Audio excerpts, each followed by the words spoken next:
Chippings with a Chisel by Nathaniel Hawthorne. Passing a summer several years since at Edgartown on the island of Martha's Vineyard, I became acquainted with a certain carver of tombstones who had traveled and voyaged thither from the interior of Massachusetts in search of professional employment. The speculation had turned out so successful that my friend expected to transmute slate and marble into silver and gold to the amount of at least $1,000 during the few months of his sojourn at Nantucket, and the vineyard the secluded life and the simple and primitive spirit which still characterizes the inhabitants of those islands, especially of Martha's Vineyard, ensure their dead friends a longer and dearer remembrance than the daily novelty and revolving bustle of the world can elsewhere afford to beings of the past. Yet while every family is anxious to erect a memorial to its departed members, the untainted breath of ocean bestows such health and length of days upon the people of the Isles as would cause a melancholy dearth of business to a resident artist in that line. His own monument recording his decease by starvation would probably be an early specimen of his skill. Gravestones, therefore, have generally been an article of imported merchandise. In my walks through the burial ground of Edgartown, where the dead have lain so long that the soil once enriched by their decay has returned to its original barrenness, in that ancient burial ground, I noticed much variety of monumental sculpture. The elder stones, dated a century back or more, have borders elaborately carved with flowers, and are adorned with a multiplicity of death's heads, crossbones, scythes, hourglasses, and other lugubrious emblems of mortality, with here and there a winged cherub to direct the mourner's spirit upward. These productions of Gothic taste must have been quite beyond the colonial skill of the day, and were probably carved in London and brought across the ocean to commemorate the defunct worthies of this lonely isle. The more recent monuments are mere slabs of slate in the ordinary style, without any superfluous flourishes to set off the bald inscriptions, but others, and those far the most impressive both to my taste and feelings, were roughly hewn from the gray rocks of the island, evidently by the unskilled hands of surviving friends and relatives. On some, there were merely the initials of a name, some were inscribed with misspelled prose or rhyme in deep letters, which the moss and wintry rain of many years had not been able to obliterate. These were graves where loved ones slept. It is an old theme of satire, the falsehood and vanity of monumental eulogies. But when affection and sorrow grave the letters with their own painful labor, then we may be sure that they copy from the record on their hearts. My acquaintance, the sculptor, may share that title with Greenough, since the dauber of signs is a painter, as well as Raphael had found a ready market for all his blank slabs of marble, and full occupation in lettering and ornamenting them. He was an elderly man, a descendant of the old Puritan family of Wigglesworth, with a certain simplicity and singleness, both of heart and mind, which methinks is more rarely found among us Yankees than in any other community of people. In spite of his gray head and wrinkled brow, he was quite like a child in all matters save what had some reference to his own business. He seemed, unless my fancy misled me, to view mankind in no other relation than as people in want of tombstones, and his literary attainments evidently comprehended very little either of prose or poetry, which had not at one time or other been inscribed on slate or marble. His sole task, an office among the immortal pilgrims of the tomb, duty for which Providence had sent the old man into the world, as it were with a chisel in his hand, was to label the dead bodies lest their names should be forgotten at the resurrection.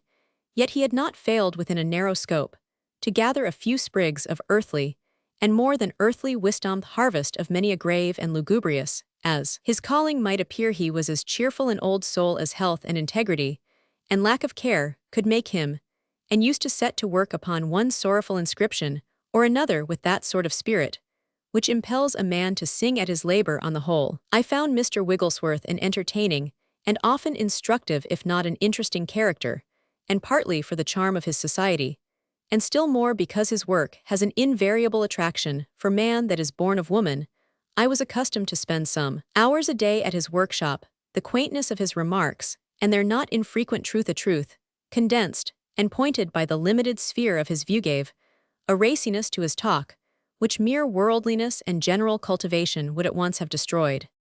Sometimes we would discuss the respective merits of the various qualities of marble, numerous slabs of which were resting against the walls of the shop, or sometimes an hour or two would pass quietly without a word on either side, while I watched how neatly his chisel struck out letter after letter of the names of the Nortons, The Mayhews, the Luces, the Daggetts, and other immemorial families of the vineyard.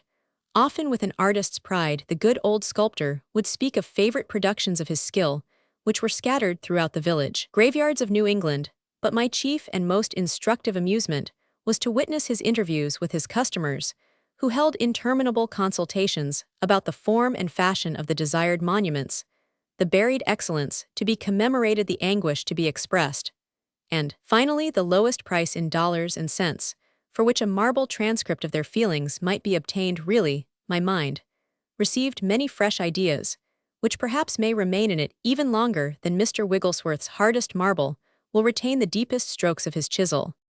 An elderly lady came to bespeak a monument for her first love, who had been killed by a whale in the Pacific Ocean, no less than 40 years before. It was singular that so strong an impression of early feeling should have survived through the changes of her subsequent life, in the course of which she had been a wife and a mother, and so far as I could judge, a comfortable and happy woman. Reflecting within myself, it appeared to me that this lifelong sorrow, as in all good faith she deemed it was one of the most fortunate circumstances of her history. It had given an ideality to her mind, it had kept her purer and less earthy than she would otherwise have been by drawing a portion of her sympathies apart from earth, amid the throng of enjoyments and the pressure of worldly care, and all the warm materialism of this life. She had communed with a vision, and had been the better for such intercourse, faithful to the husband of her maturity, and loving him with a far more real affection than she ever could have felt for this dream of her girlhood. There had still been an imaginative faith to the ocean buried so that an ordinary character had thus been elevated and refined. Her sighs had been the breath of heaven to her soul. The good lady earnestly desired that the proposed monument should be ornamented with a carved border of marine plants, intertwined with twisted seashells, such as were probably waving over her lover's skeleton, or strewn around it in the far depths of the Pacific. But Mr. Wigglesworth's chisel being inadequate to the task, she was forced to content herself with a rose hanging its head from a broken stem. After her departure, I remarked that the symbol was none of the most apt. And yet, said my friend the sculptor, embodying in this image the thoughts that had been passing through my own mind, that broken rose has shed its sweet smell through 40 years of the good woman's life. It was seldom that I could find such pleasant food for contemplation. As in the above instance, none of the applicants, I think, affected me more disagreeably than an old man who came with his fourth wife hanging on his arm to bespeak gravestones for the 3 former occupants of his marriage bed. I watched with some anxiety to see whether his remembrance of either were more affectionate than of the other 2, but could discover no symptom of the kind. The 3 monuments were all to be of the same material and form, and each decorated in bas-relief with 2 weeping willows, one of these sympathetic trees bending over its fellow, which was to be broken in the midst and rest upon a sepulchral urn. This, indeed, was Mr. Wigglesworth's standing emblem of conjugal bereavement. I shuddered at the grey polygamist, who had so utterly lost the holy sense of individuality in wedlock that methought he was fain to reckon upon his fingers how many women who had once slept by his side were now sleeping in their graves. There was, even if I wrong him, it is no great matter. A glance sidelong at his living spouse, as if he were inclined to drive a thriftier bargain by bespeaking 4 gravestones in a lot. I was better pleased with a rough old whaling captain who gave directions for a broad marble slab, divided into 2 compartments, one of which was to contain an epitaph on his deceased wife, and the other to be left vacant, till death should engrave his own name. There, as is frequently the case among the whalers of Martha's Vineyard, so much of this storm-beaten widower's life had been tossed away on distant seas, that out of 20 years of matrimony, he had spent scarce 3, and those at scattered intervals beneath his own roof. Thus the wife of his youth, though she died in his, and her declining age, retained the bridal dewdrops fresh around her memory. My observations gave me the idea, and Mr. Wigglesworth confirmed it, that husbands were more faithful in setting up memorials to their dead wives than widows to their dead husbands. I was not ill-natured enough to fancy that women less than men feel so sure of their own constancy as to be willing to give a pledge of it in marble. It is more probably the fact that while men are able to reflect upon their lost companions as remembrances apart from themselves, women, on the other hand, are conscious that a portion of their being has gone with the departed whithersoever he has gone. Soul clings to soul, the living dust has a sympathy with the dust of the grave, and by the very strength of that sympathy, the wife of the dead shrinks the more sensitively from reminding the world of its existence. The link is already strong enough, it needs no visible symbol, and though a shadow walks ever by her side, and the touch of a chill hand is on her bosom, yet life and perchance its natural yearnings may still be warm within her, and inspire her with new hopes of happiness.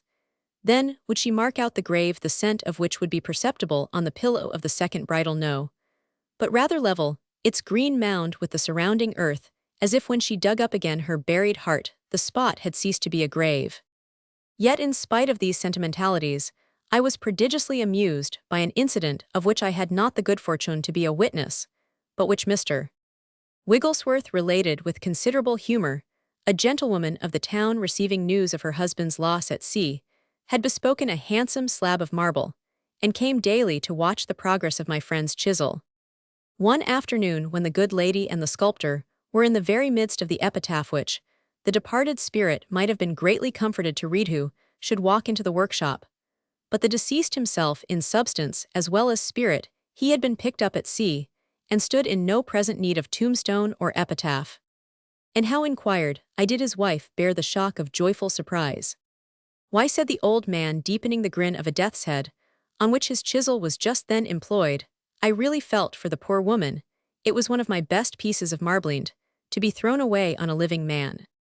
A comely woman with a pretty rosebud of a daughter came to select a gravestone for a twin daughter, who had died a month before. I was impressed with the different nature of their feelings, for the dead the mother was calm and woefully resigned, fully conscious of her loss, as of a treasure which she had not always possessed, and therefore had been aware that it might be taken from her, but the daughter evidently had no real knowledge of what death's doings were. Her thoughts knew, but not her heart. It seemed to me that by the print and pressure which the dead sister had left upon the survivor's spirit, her feelings were almost the same as if she still stood side by side and arm in arm with the departed, looking at the slabs of marble. And once or twice she glanced around with a sunny smile, which as its sister smile had faded forever, soon grew confusedly overshadowed. Perchance her consciousness was truer than her reflection. Perchance her dead sister was a closer companion than in life.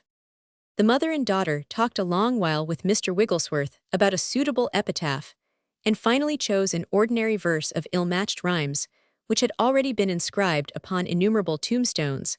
But when we ridicule the triteness of monumental verses, we forget that sorrow reads far deeper in them than we can, and finds a profound and individual purport in what seems so vague and inexpressive, unless interpreted by her.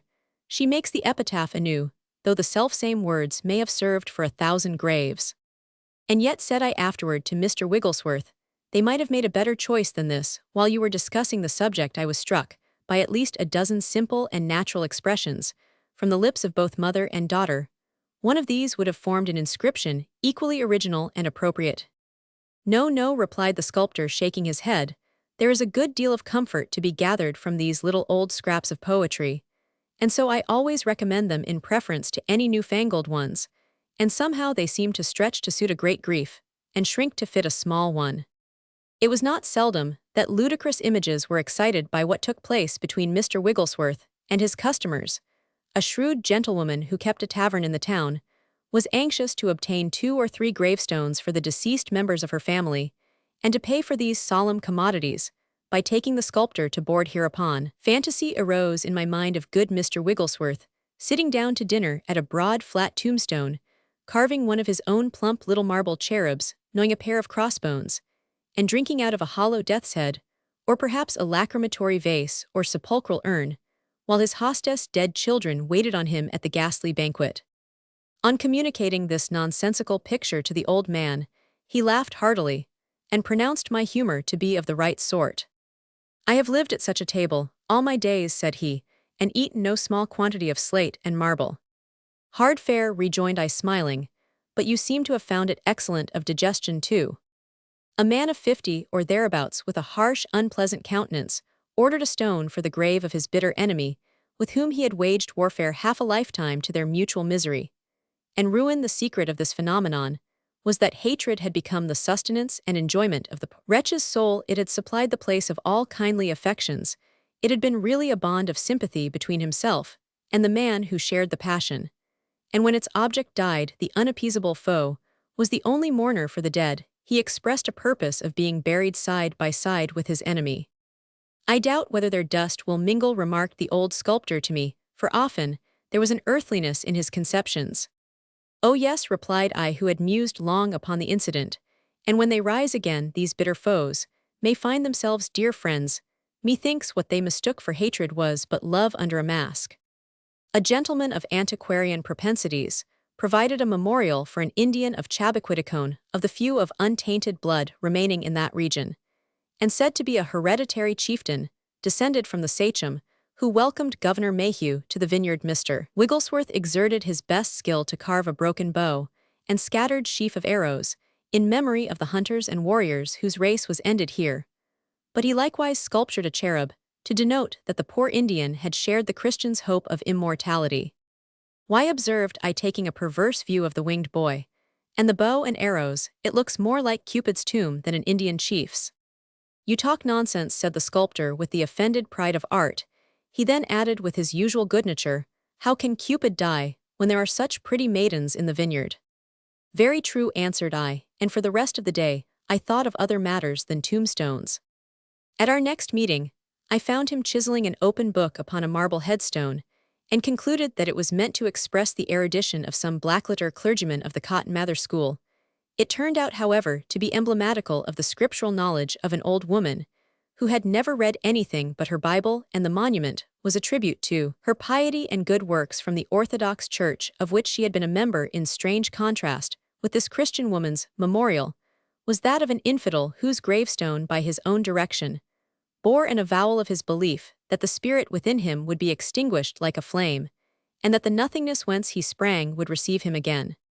Mr. Wigglesworth consulted me as to the propriety of enabling a dead man's dust to utter this dreadful creed. If I thought, said he, that a single mortal would read the inscription without a shudder, my chisel should never cut a letter of it, but when the grave speaks such falsehoods, the soul of man will know the truth by its own horror. So it will, said I, struck by the idea, the poor infidel may strive to preach blasphemies from his grave, but it will be only another method of impressing the soul with a consciousness of immortality. There was an old man by the name of Norton, noted throughout the island for his great wealth, which he had accumulated by the exercise of strong and shrewd faculties, combined with a most penurious disposition. This wretched miser, conscious that he had not a friend to be mindful of him in his grave, had himself taken the needful precautions for posthumous remembrance, by bespeaking an immense slab of white marble with a long epitaph in raised letters, the whole to be as magnificent as Mr. Wigglesworth's skill could make it. There was something very characteristic in this contrivance, to have his money's worth even from his own tombstone, which indeed afforded him more enjoyment in the few months that he lived thereafter than it probably will in a whole century now that it is laid over his bones. This incident reminds me of a young girl, a pale, slender, feeble creature, most unlike the other rosy and healthful damsels of the vineyard, amid whose brightness she was fading away day after day. Did the poor maiden come to the sculptor's shop, and pass from one piece of marble to another, till at last she penciled her name upon a slender slab, which I think was of a more spotless white than all the rest. I saw her no more, but soon afterward found Mr. Wigglesworth cutting her virgin name into the stone which she had chosen. She is dead, poor girl, said he, interrupting the tune which he was whistling, and she chose a good piece of stuff for her headstone. Now, which of these slabs would you like best to see your own name upon? Why, to tell you the truth, my good Mr. Wigglesworth, replied I, after a moment's pause, for the abruptness of the question had somewhat startled me. To be quite sincere with you, I care little or nothing about a stone for my own grave, and am somewhat inclined to skepticism as to the propriety of erecting monuments at all over the dust that once was human. The weight of these heavy marbles, though unfelt by the dead corpse or the enfranchised soul, presses drearily upon the spirit of the survivor, and causes him to connect the idea of death with the dungeon-like imprisonment of the tomb, instead of with the freedom of the skies. Every gravestone that you ever made is the visible symbol of a mistaken system. Our thoughts should soar upward with the butterfly, not linger with the exuvie that confined him. In truth and reason, neither those whom we call the living, and still less the departed, have anything to do with the grave. I never heard anything so heathenish, said Mr. Wigglesworth, perplexed and displeased at sentiments which controverted all his notions and feelings, and implied the utter waste and worse of his whole life's labor, would you forget your dead friends the moment they are under the sod? They are not under the sod, I rejoined then. Why should I mark the spot where there is no treasure hidden? Forget them, no. But to remember them aright, I would forget what they have cast off, and to gain the truer conception of death, I would forget the grave. But still, the good old sculptor murmured and stumbled, as it were, over the gravestones amid which he had walked through life. Whether he were right or wrong, I had grown the wiser from our companionship, and from my observations of nature and character, as displayed by those who came with their old griefs, or their new ones to get them recorded upon his slabs of marble. And yet with my gain of wisdom, I had likewise gained perplexity, for there was a strange doubt in my mind, whether the dark shadowing of this life, the sorrows and regrets, have not as much real comfort in them, leaving religious influences out of the question as what we term life's joys.